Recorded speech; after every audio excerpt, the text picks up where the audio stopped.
all living in a world gone geek. It's time to geek hard or go home. The podcast is real.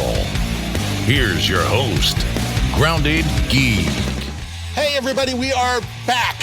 Season 2, episode 3 of World Gone Geeks. The podcast is really live, and we are really live here on YouTube, Facebook, and Twitch. And we are grateful that you are here with us. We have a really fun show today. I'm very excited for our guests tonight. If you're anything like me and, when you were growing up, you loved sitting around a table with a bunch of friends in a dank basement, pretending to be strange beings and battling dark forces while horking down Cheetos and Mountain Dew. That was pretty much the 80s for me. But played tabletop role-playing games was just the biggest thing. For me, it was Dungeons & Dragons, Star Wars RPG. Those were some of the big ones that I played back in the day. Those were a lot of fun. For these guys tonight, though, it's Pathfinder, and they're going to share they share their adventures with the world in an actual play podcast. You don't know what that is? You're going to find out tonight. It's actually a really cool thing. I've been listening to these kind of podcasts for some time, stumbled across these guys, and they were willing to come on and talk about it. So we're going to welcome them. They are from Roll for Intent. There we go. And they are going to be with us in just a minute. But before that, of course, I have to bring on my trusty cohorts, Utah and Aaliyah. Welcome to the show. Greetings. Is Grogu being disruptive again? No. You know, he just get back in. Okay, there he goes. He's gone. What is he in? What are you doing? That's a little thing. This is what? Super pram. That's pram. funny. Crab. Pram. Well, crab. That's a British term. Turtle. It's a turtle. It's a turtle. A turtle. Grogu. Oh my gosh, I have not seen that one. Is that new? That's cute. Yeah, it came out maybe a month or two ago, and I mean, look at all the ones that he has behind him. He doesn't need it more. This is called hoarding. What are you talking about? I don't have a problem. He can quit anytime he wants. I can quit anytime I want. All right, just not yet. So, welcome back. We watched the Emmys last week. Big wins for Ted Lasso and The Crown. I did. So all of my predictions were wrong because I did not give The Crown that much credit. Not that it's a bad show. I just did not put it up there. But our Ted Lasso won things I knew it was gonna. It was pretty right. Our predictions were wrong, but the winners weren't surprises to us. I mean, we said that Ted Lasso was certainly deserving of.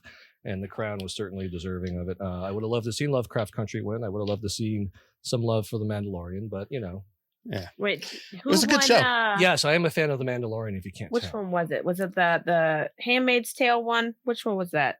It won something. Now I wasn't prepared to talk about this tonight. I was just recapping last week. I'm not prepared. I don't remember who won what. I just remember Ted Lasso and The Crown were like the big winners.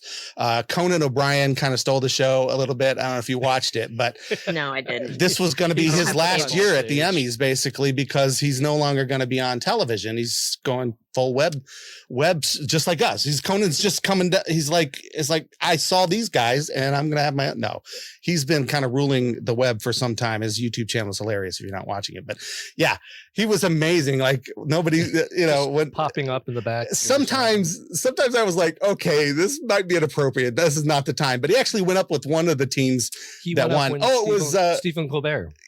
Yes. He came up with their whole team and stood up there and put his arms around guys who were like, what is happening? It's like, I just want to say that most of these people deserve this award.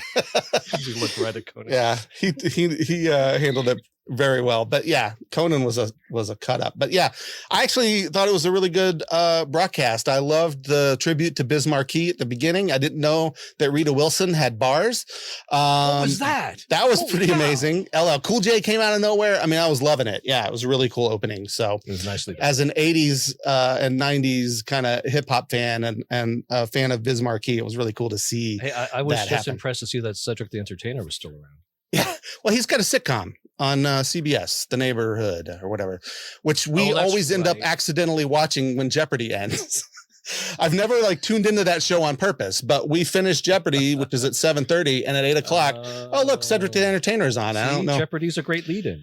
Yeah, it's not a terrible show either. It's pretty good. I've actually laughed quite a bit at it. It's pretty fun. So but yeah, I just stumbled onto it. But so the Emmys were great. Some really, really awesome pop culture news this week. I don't know if you guys have seen, Netflix had their own little event yesterday, ta-dum, which I think is a hilarious name for their event. I feel like NBC needs to talk to them though. Because ta-dum sounds a little too close to Law and Order's thing. It does. But, I thought you were going to say NBC should have their event called Bing Bang Bong. I don't know. Sure. Is that even how you pronounce NBC, that? I don't know. Is it? No, NBC should have their event called something with Peacock. See, Law and Order is da-dum. And Netflix is ta-dum. That's okay. That's the Vanilla Ice explanation. You sound like Vanilla Ice. Yeah. Of the difference between Under Pressure and Ice Baby. Ice Baby. But no, I think that Netflix, man, oh my gosh, I'm so excited. I can't even get it out. I'm so excited. So many Sandman released a teaser. It is almost beat for beat and word for word the Audible audio play drama that they did. I don't know if anybody's listened to that, but it's amazing. And that whole thing described basically the first episode of that audiobook. So it's going to be interesting to see how much of like the comics and this book and all these things that they tie together. But the tone was perfect. That is Sandman. I am so glad Neil Gaiman is finally getting a show that's doing his stuff. Cause we've got stars who unceremoniously just cut American Gods off after third season with a cliffhanger. And then today on Facebook, there's an ad from Stars saying, watch all 3 seasons of American Gods on Stars. And I'm like, you sons of, what are you doing? This isn't cool, man. So it's just, that's unfair. But yeah, Neil Gaiman finally getting it with the Sandman. Cowboy Bebop. Did you see the intro?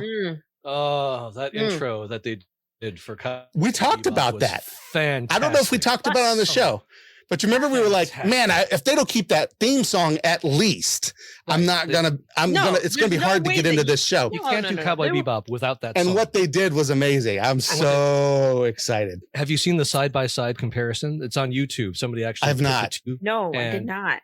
Is it very close?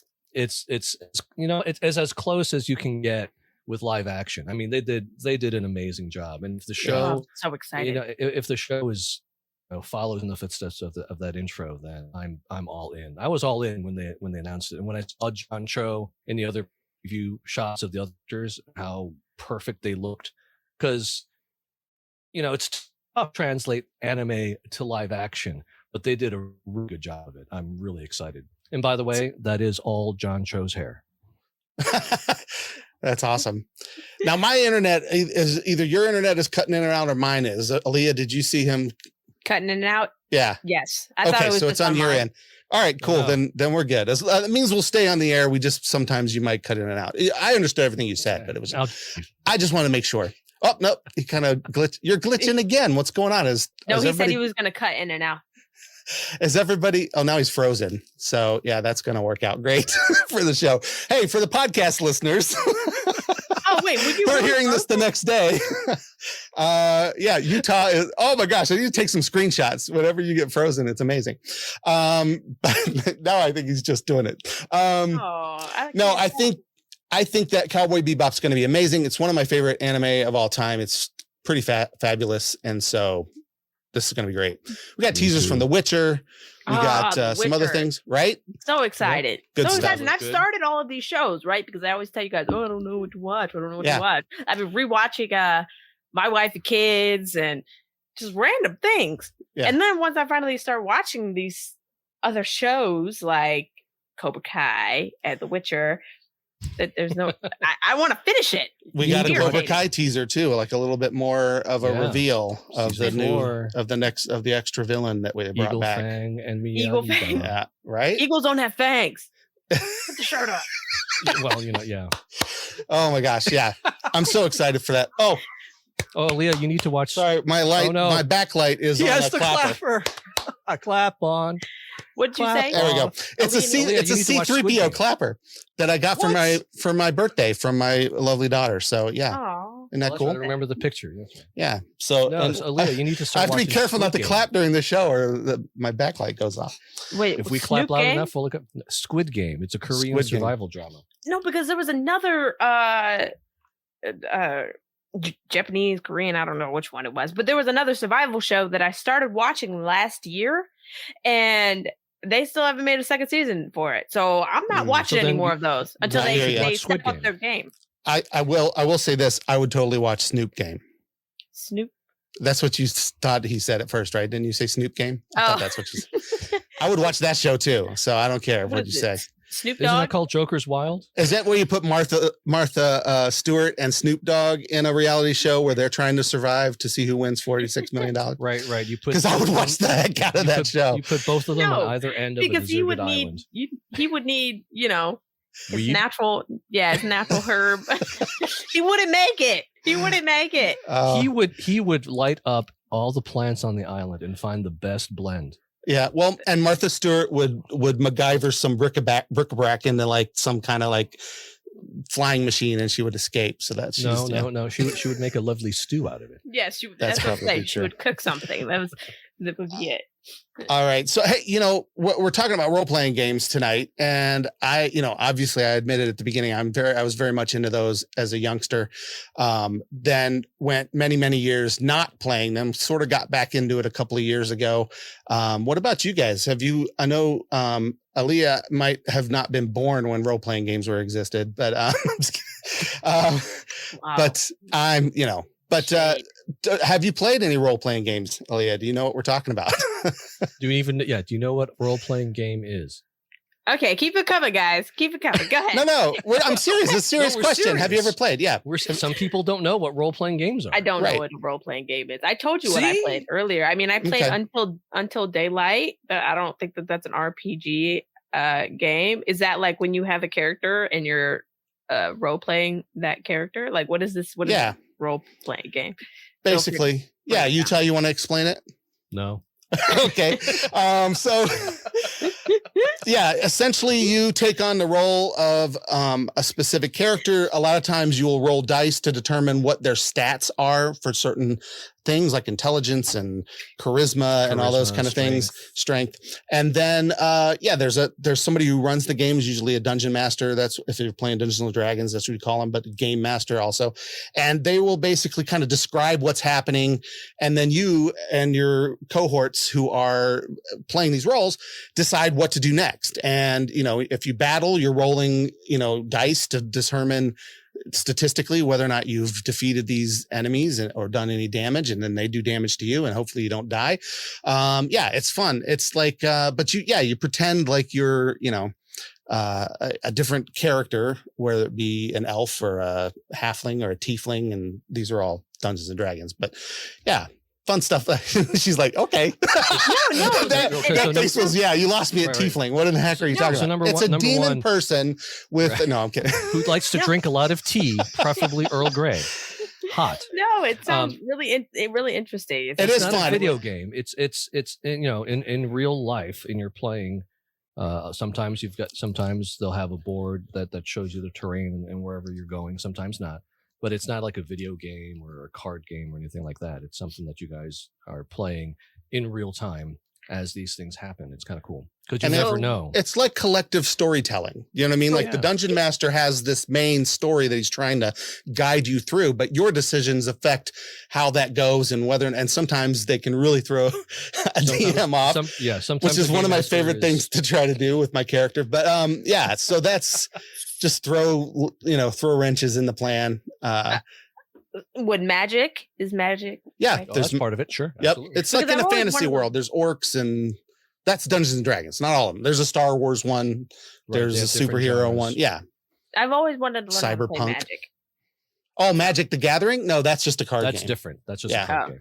That's a little different. It's a card game. Let's not say just a card game. It's people like it. I mean, I've never gotten into it myself, but my kids love it. It's it's a lot of fun. But it's a little different. You're not playing a role in that one. You're just kind of dealing that stuff out. But the guys that are here with us today, this is what they do together. They get together Well, we'll find out how often. But like we used to do it like on a weekly basis, we would get together. But they get together and they don't just play and then that's it. It's just for the fun of them. They record it, which is what we call an actual play podcast. And then they put these episodes, they produce them, and then they put them out there for people to listen to. There's been some of the real popular ones, real big ones, is the Adventure Zone with the McElroy brothers. Those guys have done that's right. Some really, really cool actual play.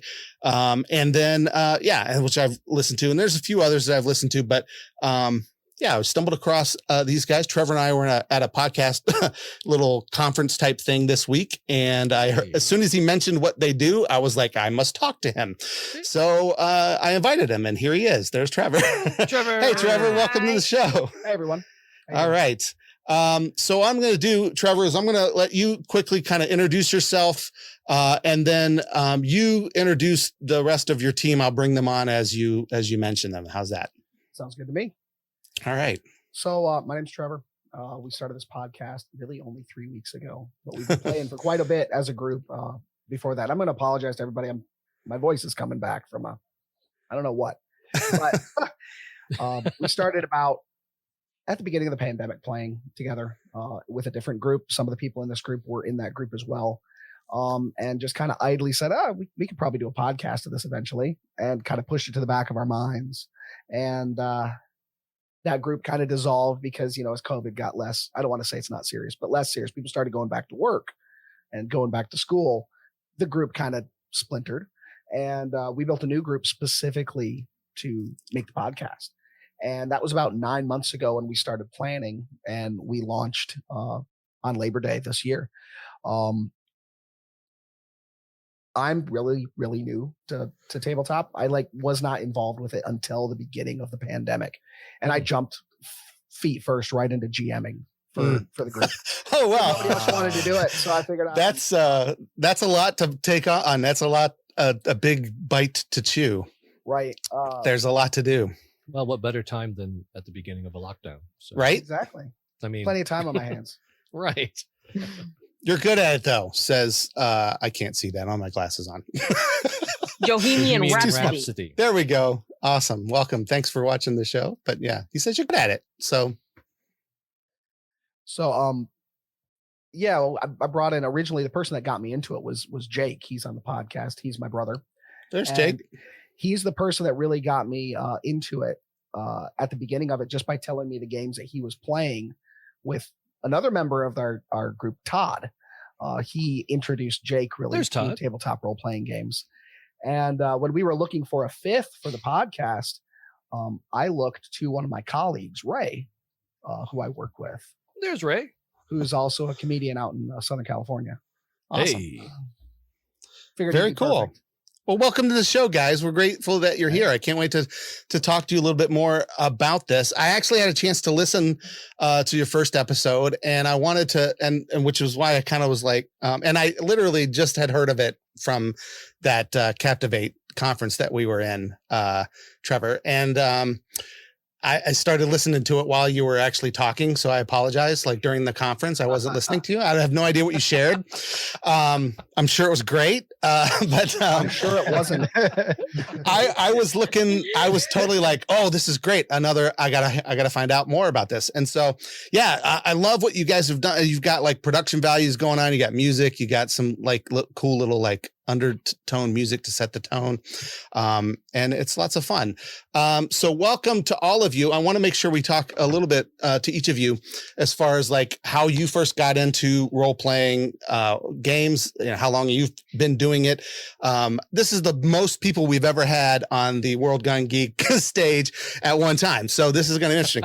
So I think we're going to have to roll for initiative, and then we will be able to I'm kidding. I'm going to just go across. So on my screen, I got Todd McPherson first. So Todd, go ahead and tell us how did you get into playing role-playing games? What was your first experience with that?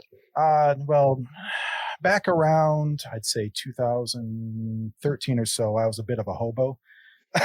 No, I was actually in between houses and jobs, switching both at the exact same time because, I've glutton for punishment. But so I was living with a friend, and he's super geeky, and I love him to death.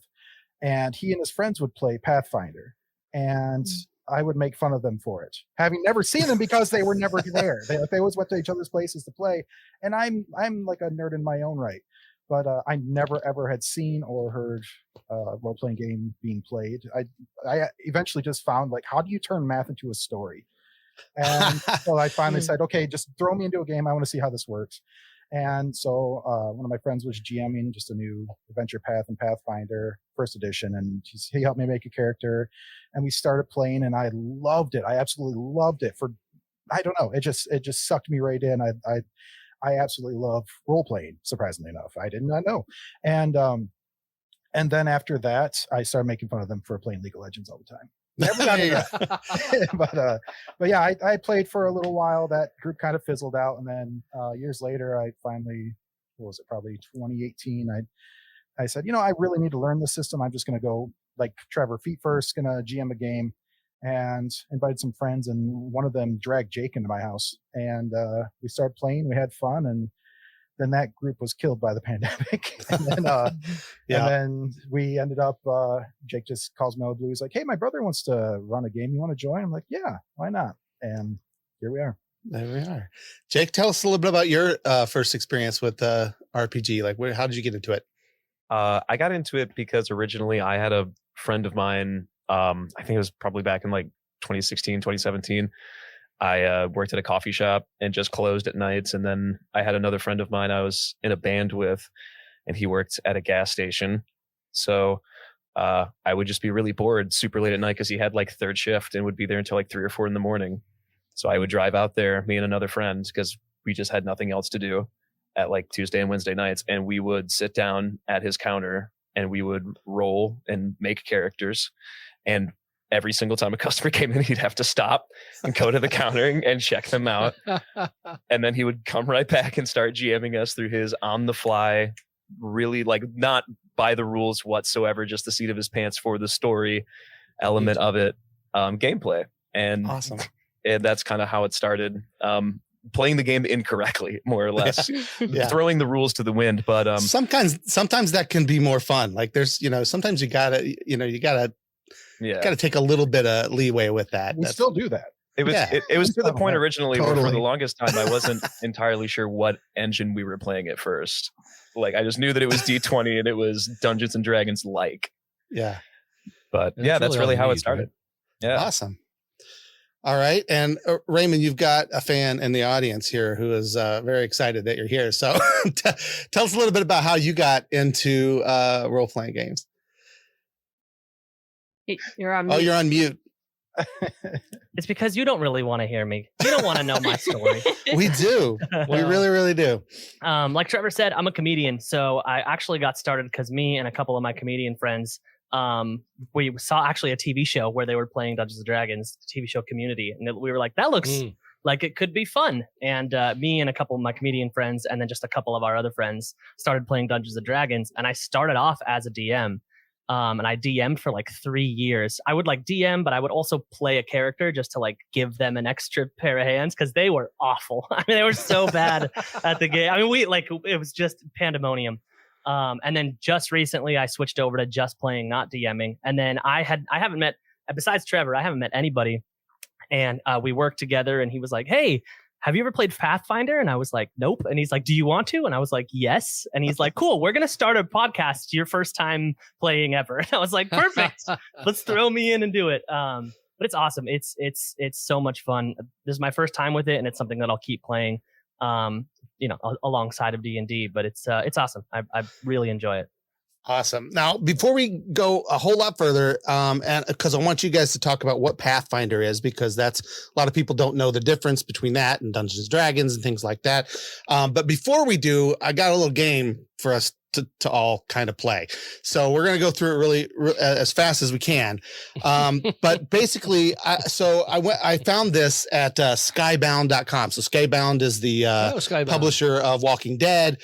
So I'm giving them credit for it. I'm put a link in the show notes to make sure that we don't get sued for using this content. But no, they have this really cool quiz over there, and it is Dungeons and Dragons Monster or Quaint European Village.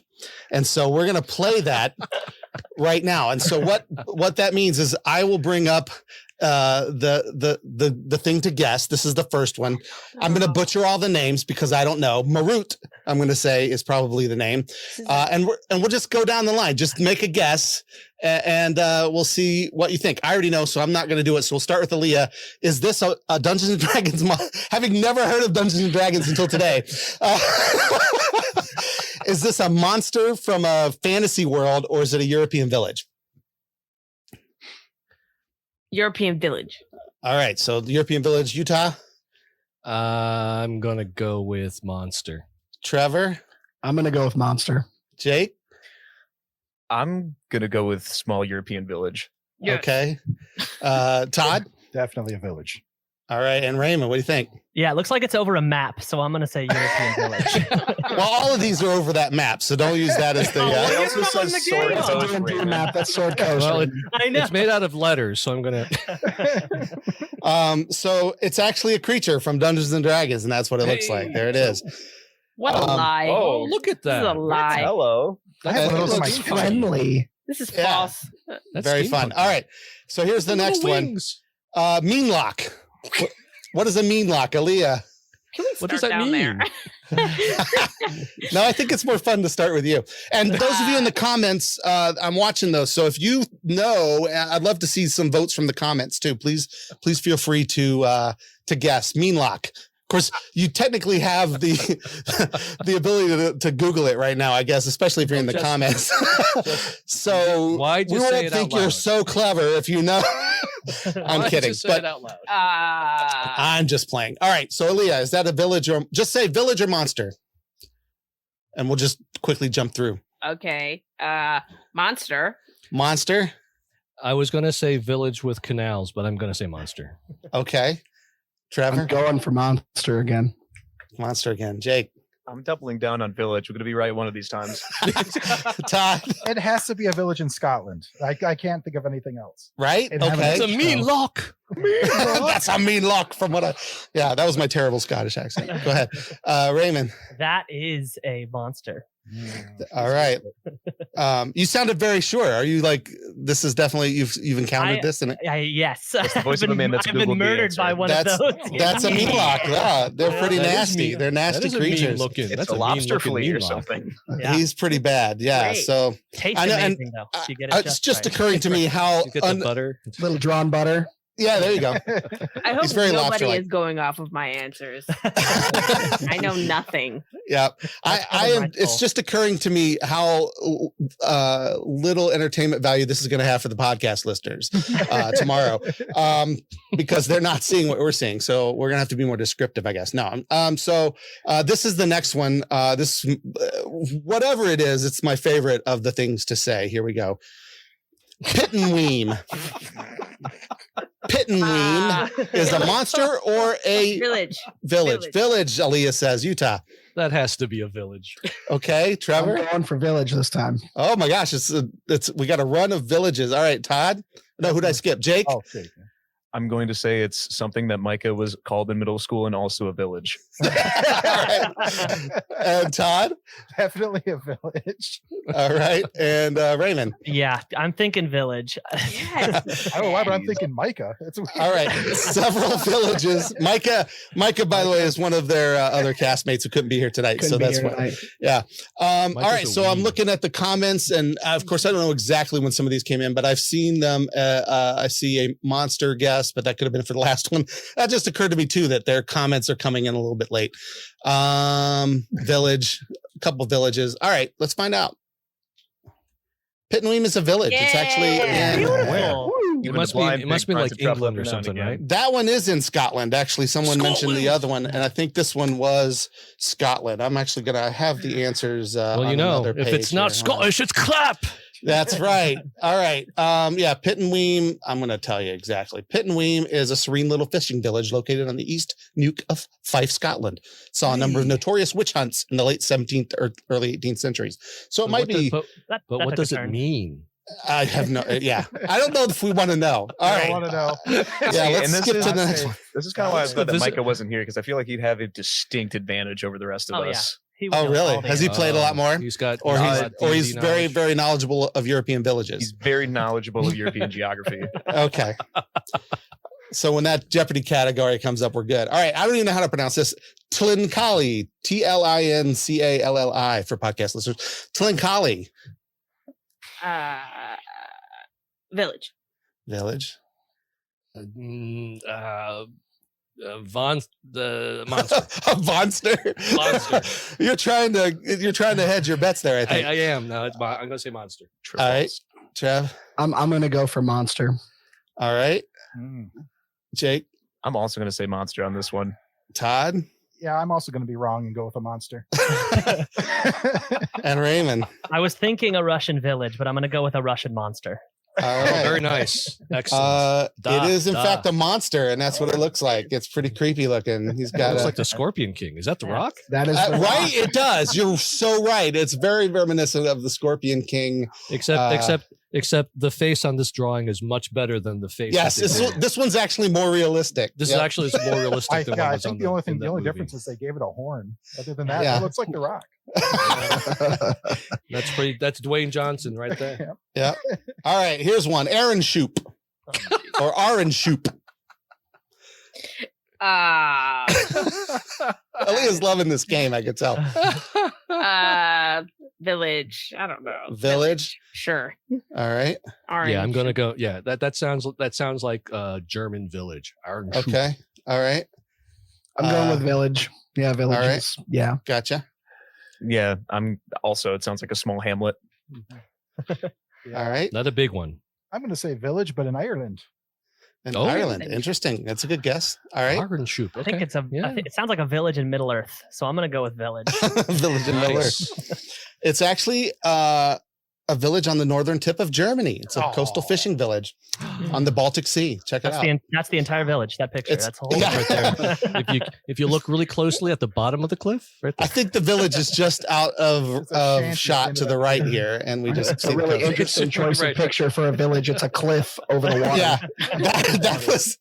I mean, I took the photos that were in Wikipedia because those are Creative Commons. So So this this must is be the one that I could this is find the- that this beautiful is the quickest. famed cliff of Aaron Shoop. That's Uh-huh. what it is. Yes, you have seen that for the first The time. cliffs of Aaron Shoop. The Maybe cliff that's of where the Aaron people Shoop. live. Yeah, one cliff. They have one cliff. It's That's one it. cliff. It's not cliffs. It's Yeah. cliff. Yeah. Here we go. All right, a Banderhob Definitely monster. monster. Yeah, that sounds like a monster to me. Wonderhall. Yeah, or I'm a really going. good, or a I'm really thinking good, like, monster. heavy metal band. Dibs on the band name. All right, Jacob. I'm going to go against the grain and say it's a place. All right, Yeah. Todd. I'm going with monster. All right, and Raymond. Yeah, I'm going to go with monster too. Yeah, it's a monster. He's Oh, and he's got an oh. arm in his mouth. There we It go. reminds Raymond, is that me- Billiam? Did That's anybody Billiam's son. anybody like read or watch the Spiderwick Chronicles? Yeah, forever Oh, ago. Wow. Okay, guys. Don't. I did. I can't read. Thanks, Long Jack. time ago. Sorry. It looks like a I saw bottom it. from the Spiderwick Chronicles. You're right. Yeah, Yes, it reminds me of that. awesome. All And right. this is also for the audible ones, so that way you can visualize. Yeah, there you go. Oh, yes, it's a excellent, frog yes. looking. Well, they have Google too, right?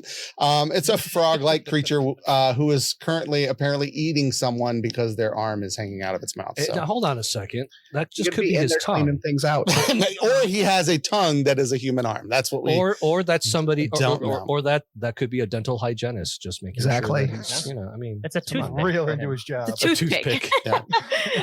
there are It's a folks. title. It's not just an item anymore. That's There are right. other folks in the comments who knew what you were talking about too, Aaliyah. So you're good.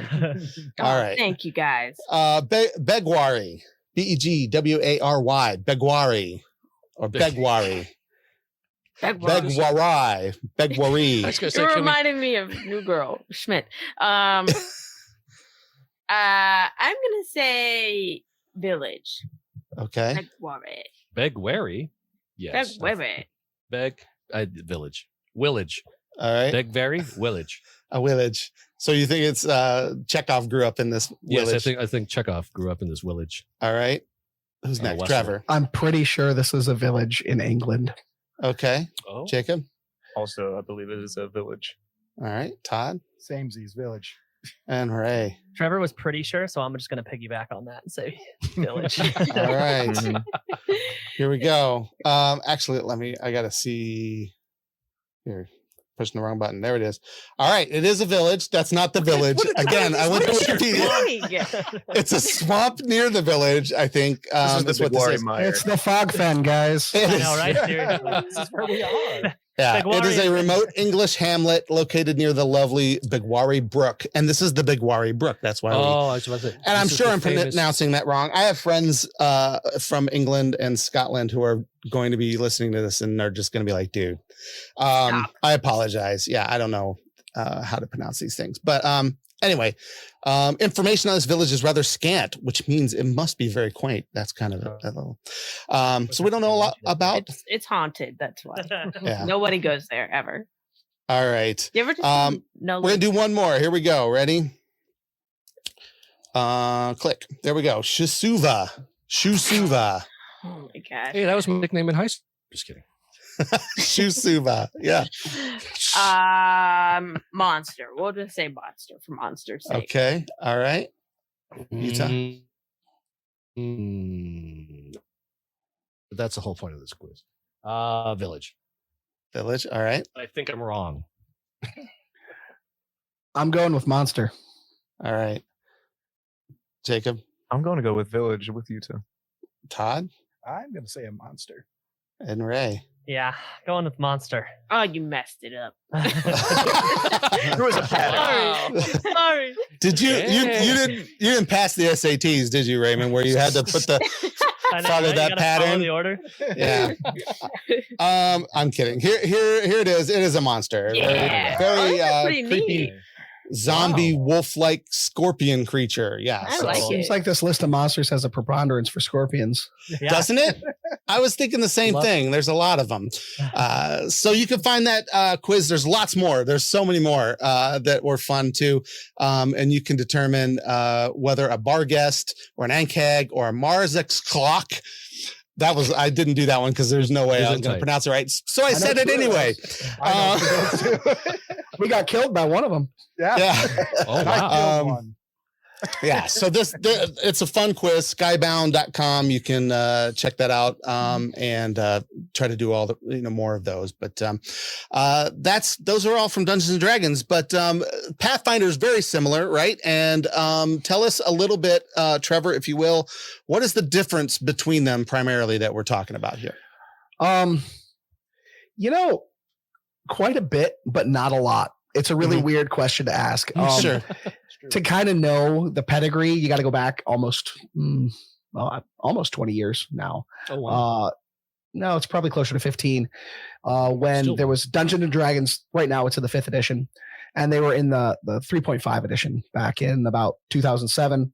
Company called Paizo was doing a lot of publishing for Dungeons and Dragons at the time, doing adventure paths and dungeons. They actually published Dungeon Magazine and Dragon Magazine for them as well. At the beginning of 2007, Wizards of the Coast pulled their licensing agreement from Paizo and said, okay, you're not going to publish these magazines anymore. So they started publishing more third-party content. In late 2007 during Gen Con, or mid 2007 during Gen Con, they announced Dungeons and Dragons 4th edition to a lot of revision. A lot of people did not like 4th edition. And the licensing for 4th edition from Wizards of the Coast said that if you were going to make third-party content for 4th edition, you could not make it for 3.5 anymore. So a lot of companies just stopped making stuff for D&D and started making started working on their own systems or kept making things for 3.5. And Paizo said, all right, we're going to make our own system based on 3.5. And they made Pathfinder 1st edition. And by about 2011, it was the number one D20 system in the world. Wow. It took a lot of the people from 3.5 and it grew and grew and grew until I think it was 2017. They started working on 2nd edition, Pathfinder 2nd edition, and 5th edition of Dungeons and Dragons had come out in that time and gotten a ton of success. In fact, tabletop RPGs are bigger than they ever have been before. But 2nd edition was play tested starting in 2017. And for those that didn't matter, I'm throwing a lot of jargon in here. D20 system is a game that you play primarily using a 20-sided die. There's a lot of different systems in Pathfinder. In tabletop, you have D20 systems, 2D6 systems, and a D6 is like this regular craps die you would have, right? And they have D100 systems, which some people use a giant 100-sided die, and those people are kind of crazy. Or you use 2 D10s and you put the first die is the first digit, the second one is the second digit. But anyway, they released their playtest in 2017 and released the full game in 2019 and have been pushing really, really quick towards trying to replicate the success of 3.5. And they really threw a lot of things on their head. They created a new thing called the 3-action system, where instead of having, there used to be something called a move action and a standard action. It was very complex trying to figure out what you could actually do in a turn. It was crazy. There was flow charts for rule systems for things like grappling and stuff. And it throws people for a loop. They don't want to play it. For a long time, Pathfinder, it used to be called Mathfinder because it was just math and flow charts and lots of crazy stuff. And you had to be really dedicated. There were nearly a decade of rules on rules on rules on rules and weird interactions and stuff. So Paizo said, done with it. We're going to completely do it from the ground up. And they actually wrote the entire system as if it were a programming language. Nice. So you could take different things and put them in, and you would maintain perfect scaling all the way across the system from level 1 through level 20. Doesn't matter where you are. The difficulty classes make sense. The armor classes make sense. The 2 hits make sense. The math is super, super tight and super, super coupled. But that means the rules are very, very defined and very crunchy, we say, in the hobby.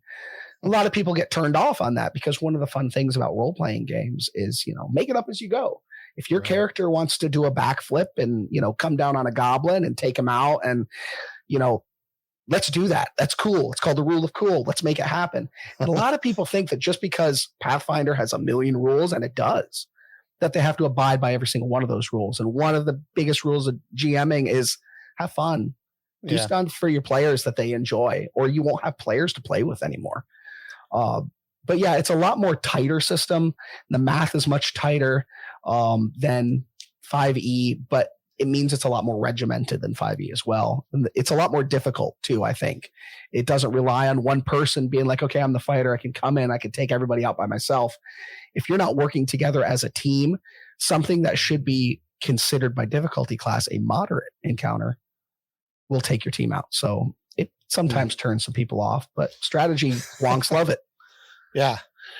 And so, I think maybe that's why I never actually played Pathfinder yet, is because for me, it's always been more about the storytelling, and I hated math in school. Exactly. And I have heard that about Pathfinder, but that's, but not that I don't ever want to try it, but it's just like, that was kind of, I think, what has kept me. Now, tell me, are the worlds and the monsters different in Pathfinder? Like, did they have an entire different, geography and lore, or is it built upon some of that from D&D? There are a lot of the monsters are the same. A lot of the spells are the same because they're all parts of the original open gaming license from Dungeons and Dragons 3. D&D, yeah. Like there's power word kill across both of those games, for example, and stuff like that. And, right, there's goblins in both systems, but there's some things that are D&D only. Like you can't have a Tarask in anything but D&D. You can't have a mind. Well, why would you want one? But D&D. Well, right. But I mean, I don't know what that is. Is that a European village? Yeah, exactly. It's a European village. It's just a small, super powerful creature. It's a small hamlet in the Alps. But largely, they're similar in tone, but it is different settings. And there's actually several settings for D&D. I think I don't know as much about D&D as I do about Pathfinder, but Pathfinder has its own setting that encompasses Pathfinder and another property of Paizo called Starfinder. They're just separated by several thousand years. Okay. And so that's like a science fiction version or whatever. Yeah. I think that one actually has a little more of a draw for me because I've played so much Dungeons and Dragons that I don't want to just do a different version of that. Do you know what I mean? I really enjoy that. But the Starfinder has some, a little bit of draw because it's like, oh, we're in space and I like that. There's idea. Power armor and stuff. Ooh. What? That's very different rules too. Very different rules. How much math? That's what I. Well, it depends. There was how many calculators do I need? Do I need an abacus? What's the? Trevor was correct originally in saying that like there's been a lot of variation on people calling it math. There's a saying that it takes 3 feet to go to the bathroom in Pathfinder First Edition.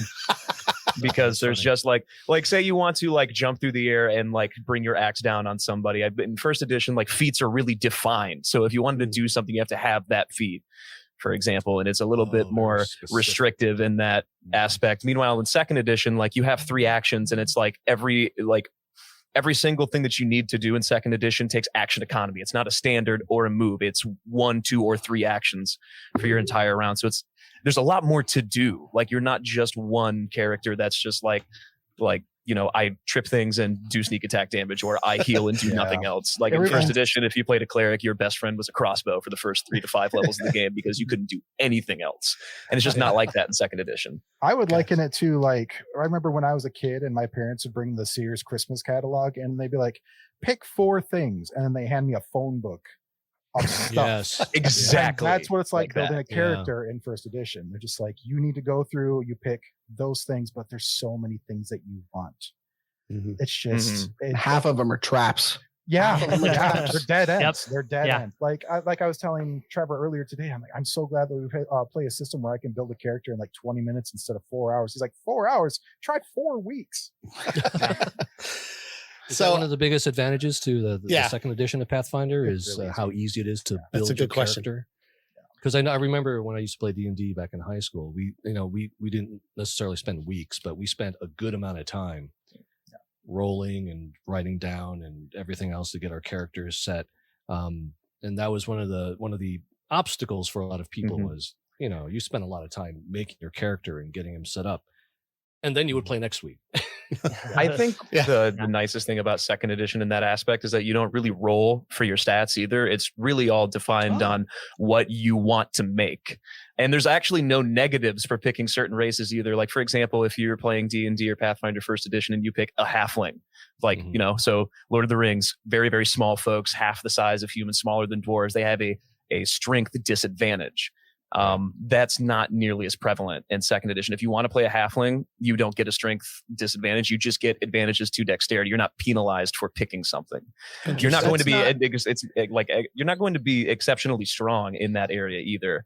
But I feel like the rule set is a lot more forgiving, especially with background feats that you can pick and everything else that kind of spice up character creation beyond just your race and heritage. Yeah, you used to be hamstrung immediately if you were a small race because your weapons dealt less damage, and that's not the case in Second Edition anymore. Yeah. You can go from concept to playable character in like 20 minutes, 30 minutes, and it doesn't really matter. That's one of the great things about 2E is that the power is very bell curve shaped. It doesn't matter if you're a caster or if you're a fighter.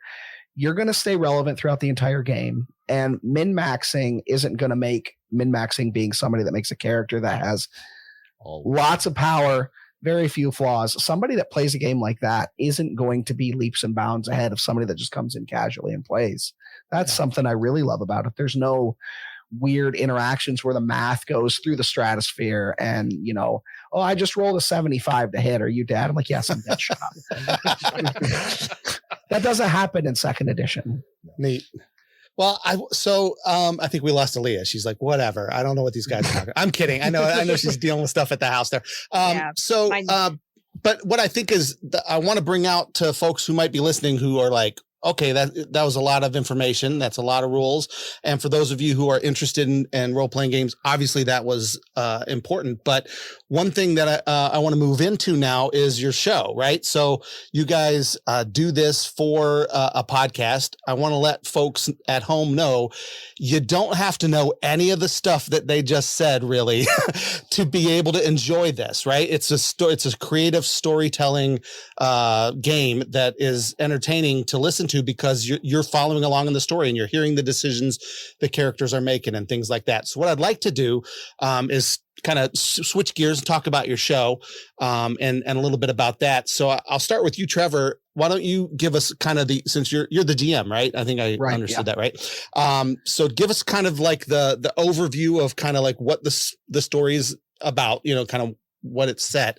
And then for the other three of you, we'll start, we'll go from Trevor over, and Raymond just keeps getting last. I'm sorry, Raymond. I love it. No, you're in the bottom square. Jacob's in the center square. If this was Hollywood Squares, Jacob would be the biggest celebrity in the whole group. It gives me time to think of all the lies I'm going to tell. There you go. But we'll have each of you introduce your character and tell us a little bit about yourselves, your characters, and what they can expect in the game or in the show. So go ahead, Trevor. Tell us a little bit about the plot. What's happening? So it takes place in a little fishing village near the biggest city in the world. Is it Bigwari? Is it Aaron Shoup? Aaron Shoup. It's Aaron Shoup. It's a little village called Otari. It's a fishing and lumber town that was founded by a group of adventurers 500 years in the past from, the present time of the game. And there have been some strange happenings in the village. There was an accident that caused somebody to go missing. After the accident, he fled into a cave and he went missing. And there have been some strange happenings in the swamp north of town. And there's actually, it starts as two different groups that join together to investigate what's going on in the swamp and to find this gentleman that's missing. And they find there's a lot more things going on in this town than people are letting on. Ooh. All right. So there's some sort of, and then so it's the job of the players here to kind of uncover that, figure out what that is, battle any dark forces that that appear as a result or whatever that might be. So I guess we'll start with you, Jacob. Tell us a little bit about your character.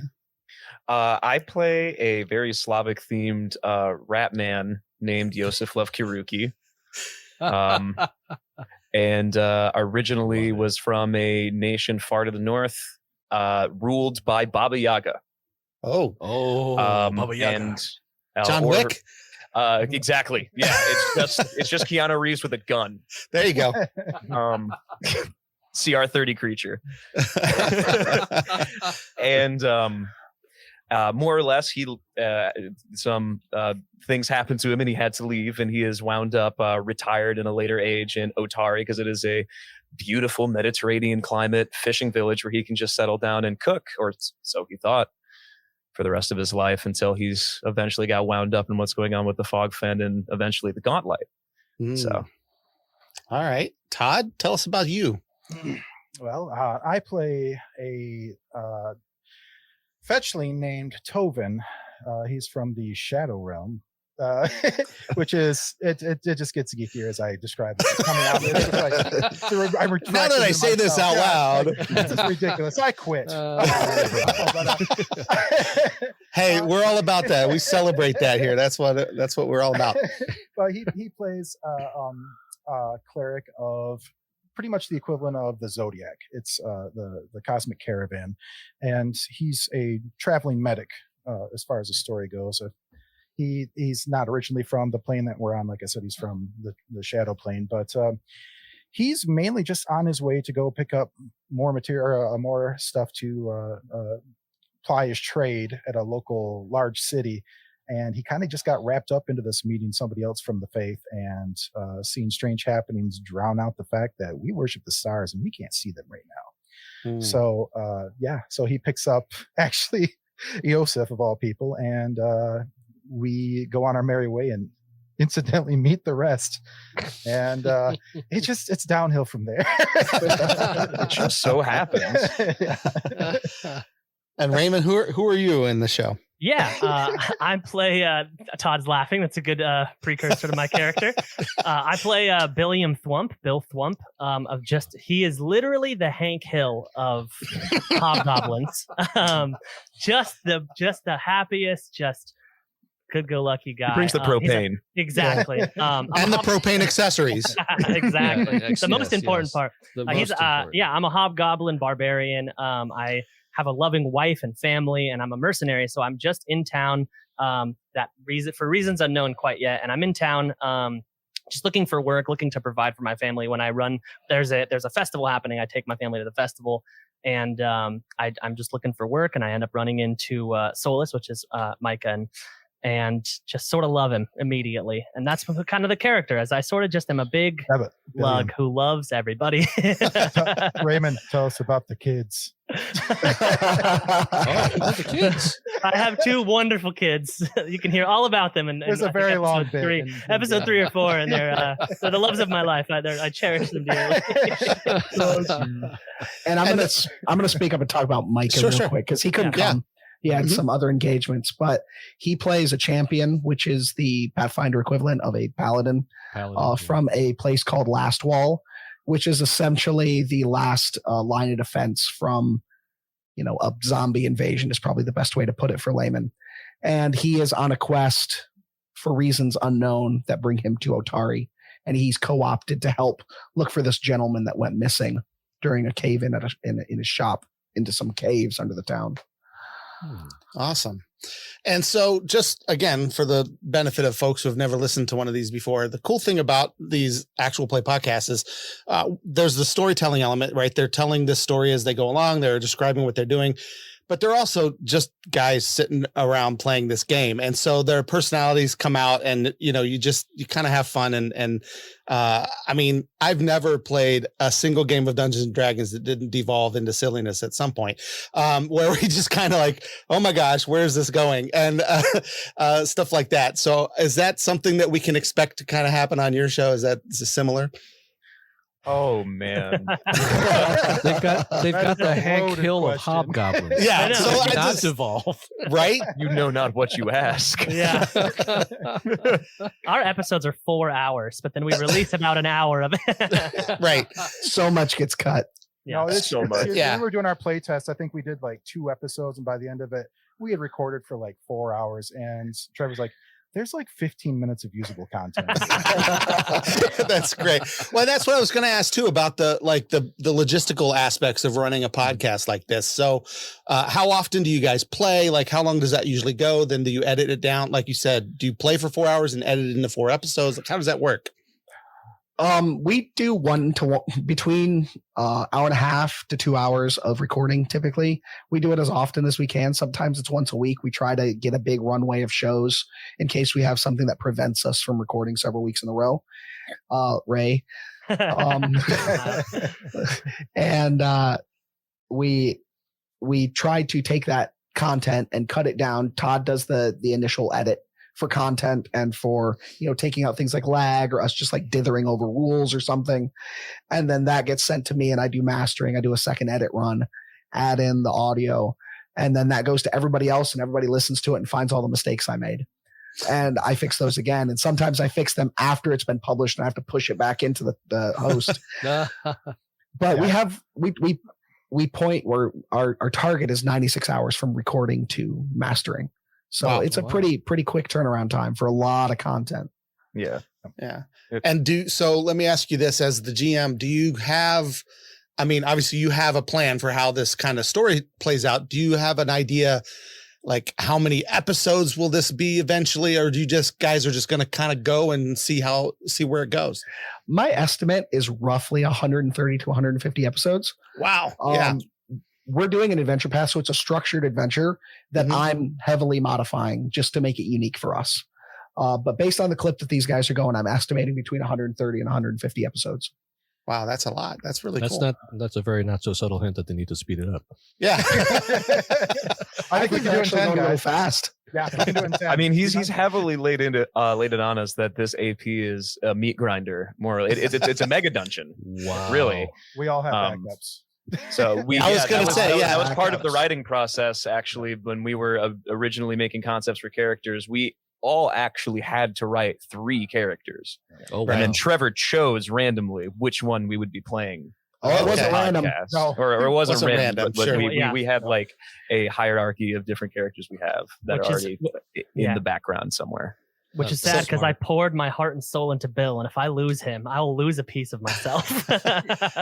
Yeah, and that's the other thing that's cool. I mean, like nobody is safe, right? Like you have to have backup characters. Some of these characters are probably going to die, and you have to you roll up a few characters that you have, and then the GM has to find a way to work them into the story, right? When they pass on to the other side. And that's one of the fun things about the early process of this, because we did a little bit differently. Usually, just everybody makes their character. They might talk a little bit amongst themselves, and then I find out when they introduce them. We did a little bit differently because I want these guys to make a character that they love and they pour themselves into.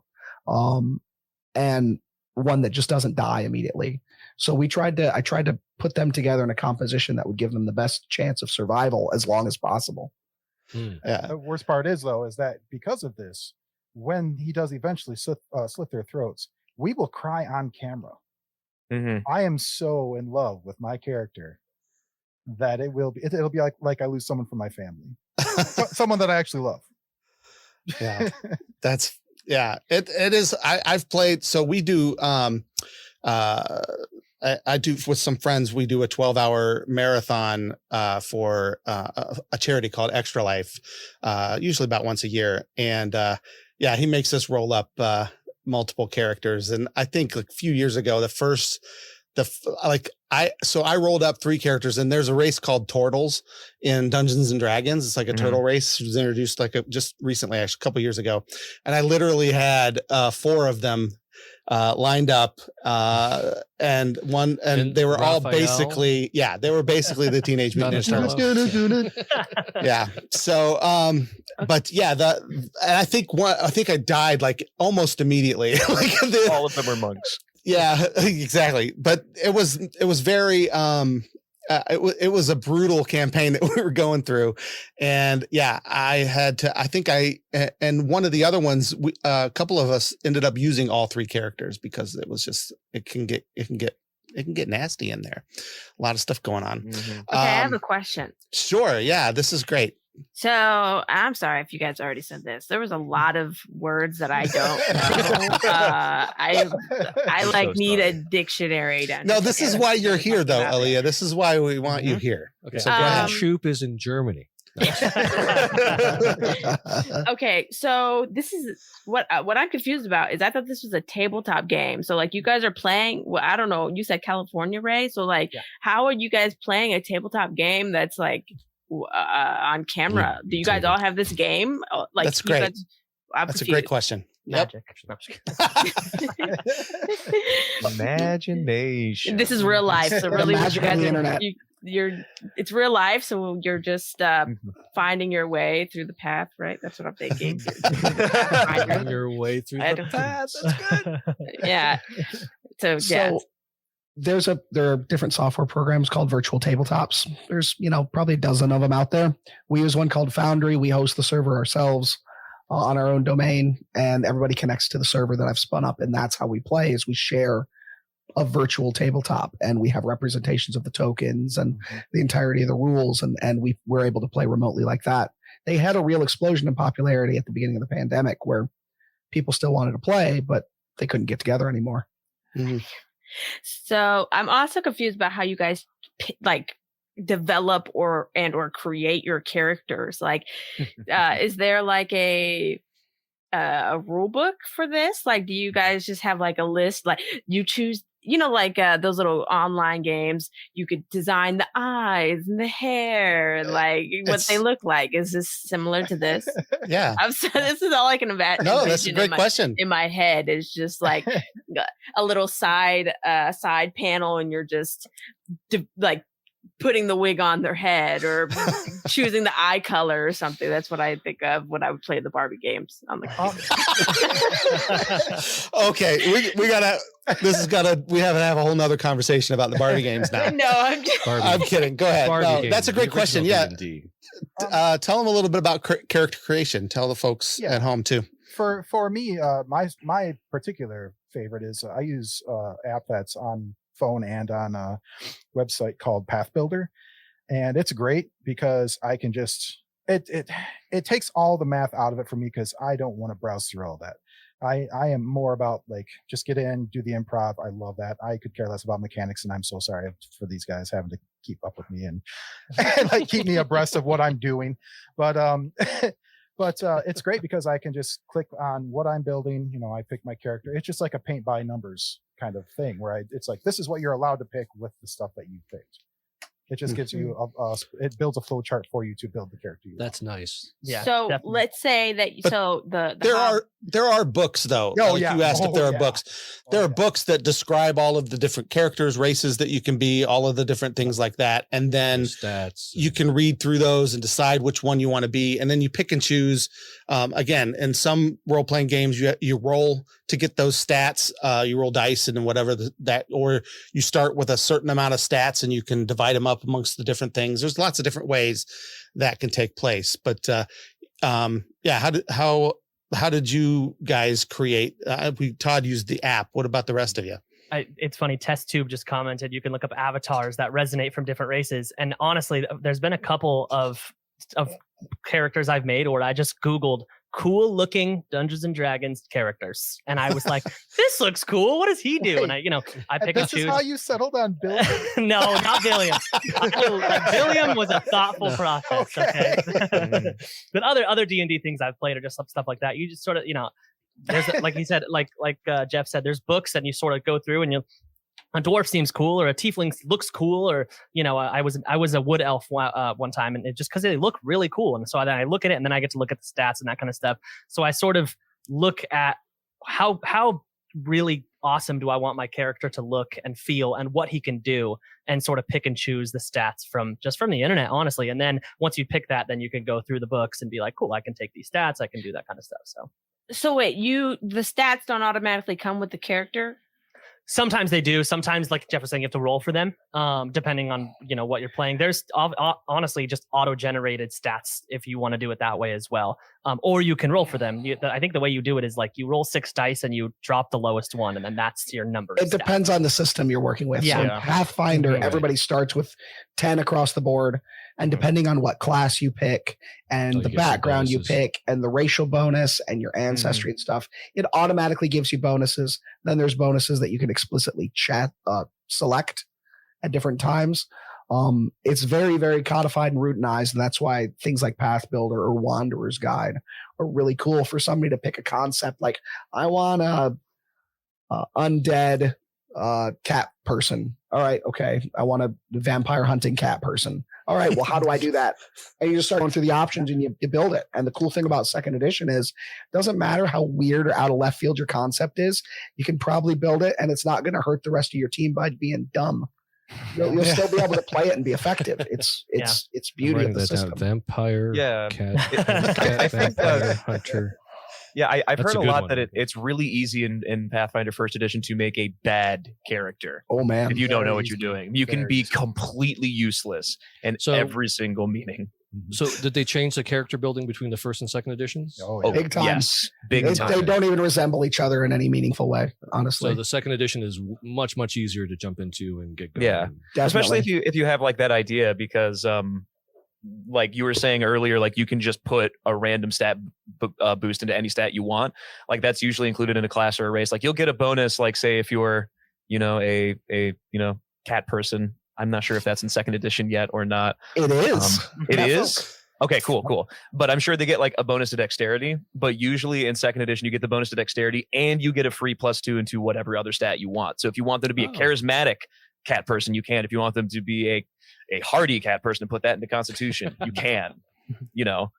It's not so restrictive. And then you can say that my background was I was a bartender, and there's a stat array that you get added because you were a bartender at one point.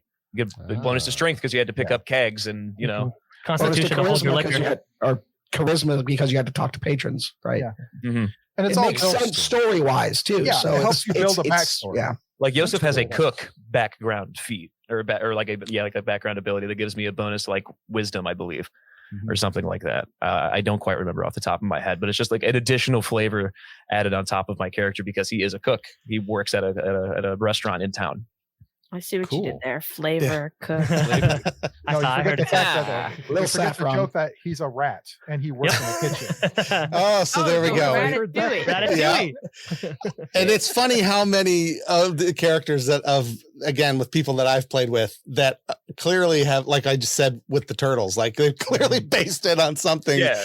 I once played a tiefling paladin that was Hellboy, basically. So, Jake and I sat and made the entire Mystery Incorporated gang from Scooby-Doo one night, just talking it through. Yeah, because we were bored. It was really fun. And it's like, I remember in first edition, there was literally a class you could pick that would either turn you into Captain America or Bucky. Like you literally got a prosthetic arm, and for the Captain America one, you could throw a shield and it would bounce off of multiple people in one round and then come back into your hand. So if you wanted Like if you want to be Captain America, you can just be Captain America. You want to be Spider-Man, you can be Spider-Man. Yeah. You can literally be a spider that turns into a man in second edition too. You can be Man Spider. Are literally spider people. Can you be a spider that turns into a pig? That's what I want to know. If you're Can you be a spider that was bit by a pig? There we go. It's doable. I'm so lost. I know. And you know what? And it's a very different type of gameplay. It's definitely something that you're not gonna really understand unless you're sitting at the table and kind of like get that idea. Not necessarily at the table. We can do it virtually. But it's given me the idea. I feel like we should spin up a little D&D campaign for the three of us and do and like we could do a little episode where we just really show Aaliyah how to play D&D. That would be fun. I could even get my friend Carrington, who's the greatest GM in the world as far as I'm concerned, buttering him up so that he can not kill my character the next time I but no, he's really, I have a friend who is just an amazing GM. He actually runs Open Heart Games. Yep, not anymore. Nope, that's where we met.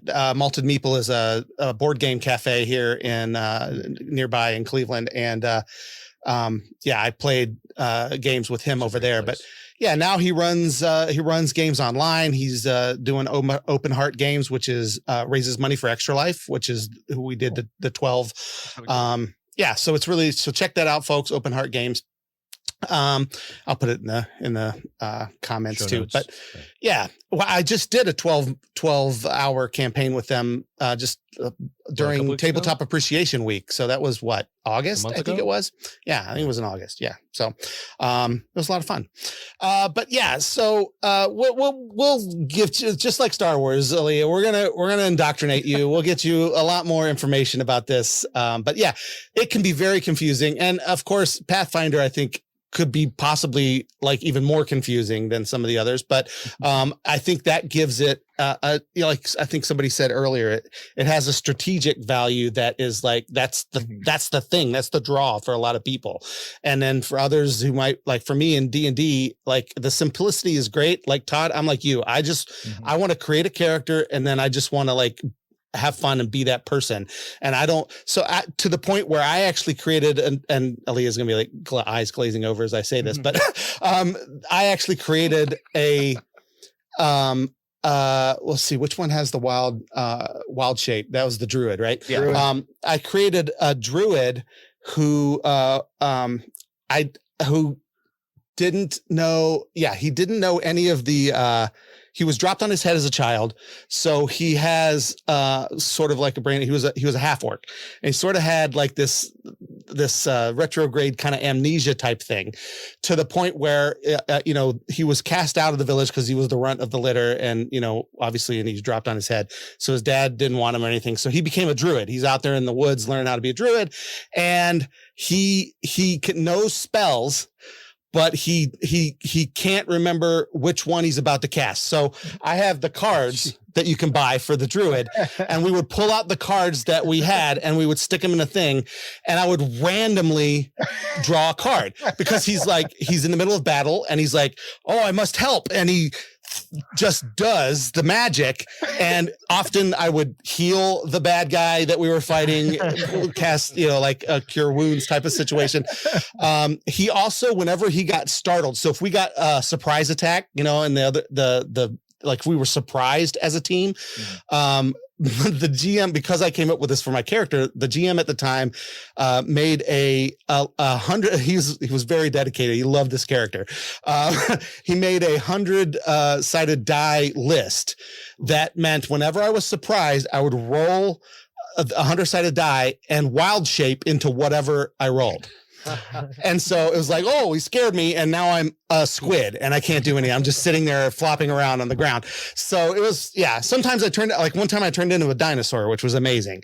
So occasionally it would help, but that's me. Like I didn't want to know. I don't want to figure out what spells do what. I don't want to know like what I need to do it. Like I just want to be able to like randomly draw it and then just see what happens. So that's how not into the rules I am. So I get it. And that's kind of like a fun way that we play it. But I actually, want to make sure that you have a chance to tell everybody where they can find your podcast, how they can listen to it, and follow you guys on social, all that kind of stuff. If you want to share those things, feel free to do so.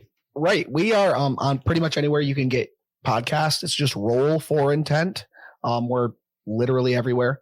You can check out our website, rollforintent.com. You can listen to our podcast there, or go to whatever. You can get our RSS feed link. Our Discord link is on there as well. And you can find us on Twitter at Roll for Intent, and on Instagram at Roll for Intent. Awesome. What about the rest of you? Do you guys have, now you said you're a comedian, Raymond. Are you doing shows? Do you want to tell folks where you're going to be or anything like that? Are you doing live shows again? Like, what's happening? Yeah, live shows are a little bit sparse right now. I do have some coming up in November. All my information is at my website, RaymondMontoyaComedy.com. It's got a list of all my shows, all that stuff. I also stream on Twitch pretty regularly, a couple nights a week. Oh, cool. And it's Super Llama 93, because I'm a huge Superman fan. I like that. Gigantic Superman fan. There you go. Yeah. Nice. So Super Llama 93 on Twitch. So you can find me there. And then, RaymondMontoyaComedy.com has all of my information. So, Very cool. Jacob, Todd, do you guys have Twitch streams or any Twitters or anything that you want to share with everybody? Absolutely not. As far as I'm concerned, Roll for Intent is my first ever creative endeavor, and it's really all that I do. I am just a menial blue collar worker during the rest of the time. There's nothing wrong with that at all. Yeah, and I'm the old man of the group. I'm still trying to figure out what this thing is. I hear it's a series of tubes. Yeah. Yes. connected to you. That's right. It connects everyone to you. Footprints. This is it. Yeah. Well, guys, this is really great. You guys are a lot of fun. I hope people will check out the show because, like I said, I already am enjoying it. So you've got a listener here. Make sure to check it out, rollforintent.com. Thanks for being on the show. It was really a pleasure to get to know you guys. Hopefully we can have you guys back again in the future sometime. Maybe we can find out what's going on the show down the road when the adventure has kind of, gone along a little bit further in the story. When we're all dead. Yeah. Well, I'll have a different character by then. Yeah, we'll be on the fourth, fifth iteration. We need the Chronicles of Billiam. I know, right? He'll be the only one. We have a spin-off podcast just about Billiam. Everyone will be dead and Bill will be telling their tales to all these new characters. Right. There it is. Everyone loves Ray. You guys just aren't the same. That is awesome. Well, I want to thank you guys again for being here. Utah and Aaliyah, obviously, thank you for being here also. I love you guys. We have a great show next week. I want to make sure I tell folks what's coming up. Next week, we're going to have DC, the Brain Supreme, one half of the 90s hip hop platinum sensation tag team is going to be on the show. DC Glenn is coming. It's amazing. I can't believe he said yes, but he is coming to be on the show. I am so excited to talk to him. They're having a huge resurgent right now because Whoop, there it is being in the Geico commercial, and everybody is just kind of like reliving the 90s again. Yeah, they call it Scoop. There it is. So I can't wait to talk to him and find out about his career and all that kind of fun stuff. I can't wait to talk to him about the Addams Family Values version of the song that they did because that was awesome. Addams Family. There it is. Remember? No? Okay. It was MC Hammer was in the first one, then Tag Team was in the second one. Okay. Just I mean, the song was fun, and Adams. Those are good movies. I don't care what anybody says.